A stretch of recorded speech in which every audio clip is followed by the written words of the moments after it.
పేకాట క్లబ్బులు నడిపే రింగ్ మాస్టర్ మన ఈవీఎం ఎమ్మెల్యేనే. ఇది కాక అసెంబ్లీలో భూ కబ్జాల గురించి మాట్లాడేటంట. నాకు ఎంత ఆశ్చర్యం వేస్తుందో. వీళ్ళు వెనకాల ఉన్న వ్యక్తులందరూ మరి భూ కబ్జా రాయిళ్ళు వీళ్ళందరూ. భాస్కర్ నగర్లో గౌతమి జీవకారుణ్య సంఘం బ్యాక్ సైడ్ భాస్కర్ నగర్లో ఎన్ని వేల గజాలు హాంఫర్ట్ చేస్తూ ఉన్నారు. డాక్యుమెంట్లు క్రియేట్ చేసి రాజానగరం పోలీస్ స్టేషన్లో, బొమ్మూరు పోలీస్ స్టేషన్లో ఈ ఈవీఎం వెనకాతలు తిరిగే వ్యక్తులు వాళ్ళే మొత్తం భాస్కర్ నగర్లోనూ అదేవిధంగా ప్రాంతాల్లో ఉండి నేరుగా భూ కబ్జాలు చేస్తూ మళ్ళీ దొంగే తీసుకెళ్ళి అసెంబ్లీలో మాట్లాడుతున్నాడు. అక్కడ కూడా మళ్ళీ ఎమ్మెల్యే మామూలు అంట. దొంగ డాక్యుమెంట్లు క్రియేట్ చేసి ఎక్కడ వైజాగ్ ఉత్తరాంధ్ర ప్రాంతంలో దొంగ డాక్యుమెంట్లు క్రియేట్ చేసి దాన్ని స్వాహా చేసే కార్యక్రమం చేస్తూ ఉన్నారు. దాని విలువ లాలా చెరువుకి హైవేకి సెకండ్ బిట్ అవుతుంది. లాలా చెరువు దగ్గర దాని విలువ సుమారుగా గజం 50-60 వేల రూపాయలు ఉంటుంది. అంటే మీరు దాన్ని బట్టి లెక్కేసుకోండి, అది ఒక 12-13 కోట్ల రూపాయలు ఆస్తి. దాన్ని కూడా స్వాహా చేసే కార్యక్రమం చేస్తున్నారు. అంటే ఇన్ని కార్యక్రమాలు, ఇంత దారుణమైన కార్యక్రమాలు చేస్తా. నిజంగా నాకు ఇలాంటి వాళ్ళతోనా మనం రాజకీయం చేసేదని నాకే చిరాకు, సిగ్గు కూడా అనిపిస్తూ ఉంది. ఢిల్లీలో కూర్చుని పార్లమెంట్లో పెద్ద పెద్ద ఉద్దండుల దగ్గర మనం డిబేట్ చేసేదానికిను, ఇప్పుడు రాజమండ్రిని భ్రష్టు పట్టించే ఇలాంటి వ్యక్తుల గురించి మాట్లాడాలంటే కూడా అసహ్యం వేసే కార్యక్రమం.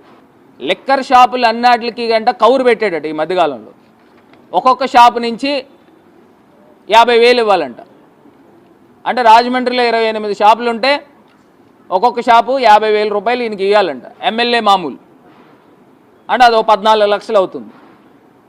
ఇది కాకుండా ఒక 10 బార్లు ఉన్నాయి, బార్కి ₹1,00,000 అంట, అదో 10 లక్షల రూపాయలు అవుతుంది. అంటే ఈ రకంగా ఈ చిన్న వయసులో ఈ రకంగా దోచే కార్యక్రమం. మరి ఇలాంటి వ్యక్తులు అనవసరంగా ఆ రోజుల్లో మరి మోహన్ బాబు గారికి కలెక్షన్ కింగ్ అని పేరు పెట్టారు. ఈయనైతే కరెక్ట్ సరిపోతాడు. ఈవీఎం ఎమ్మెల్యే గారు కలెక్షన్ కింగ్. మరి ఇసుక నుంచి వచ్చే డబ్బు అంట అందరూ చెప్తున్నారు, మేము చెప్పేది కాదు, అక్కడ మీ తాలూకా వాళ్ళే చెప్తున్నారు.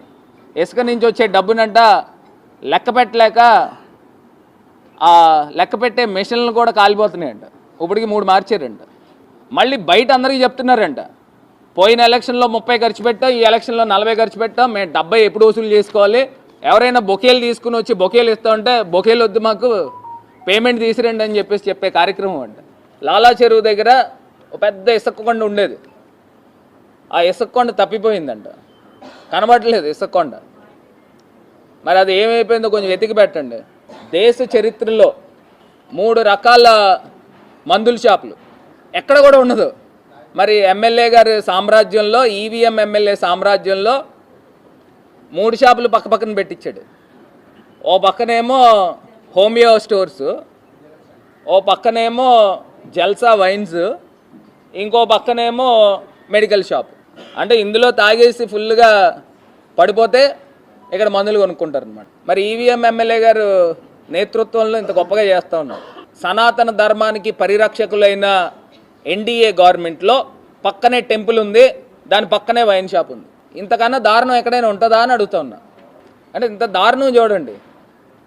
మరి సనాతన ధర్మానికి రక్షకుల కింద ఉన్న మరి డిప్యూటీ సీఎం గారు, మీరు ఇది చూడండి. అదే డిప్యూటీ సీఎం గారి గురించి కూడా నేను ఇంకోటి చెప్తున్నా. మరి ఆయనకి తెలుసో తెలీదో, ఆయన నియోజకవర్గంలోనే, పిఠాపురం నియోజకవర్గంలోనే స్లాటర్ హౌస్ ఉంది. రోజుకి 200 నుంచి 300 ఆవుల్ని స్లాటర్ చేసే, అక్రమంగా స్లాటర్ చేసే స్లాటర్ హౌస్ పిఠాపురం నియోజకవర్గంలోనే ఉంది.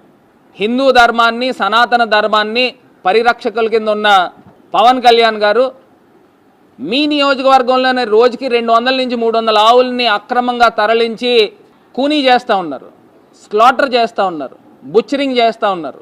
మరి దాని తాలూకా ఓనరు మా ఈవీఎం ఎమ్మెల్యే అనుచరుడే. రాజమండ్రి ఈవీఎం ఎమ్మెల్యే అనుచరుడే. మరి సాక్షాత్తు పిఠాపురం నియోజకవర్గంలోనే ఆ స్లాటర్ హౌస్ ఉంది. మరి మీరు ఏ రకమైన సనాతన ధర్మ రక్షకుడు అని నేను ప్రశ్నిస్తా ఉన్నా.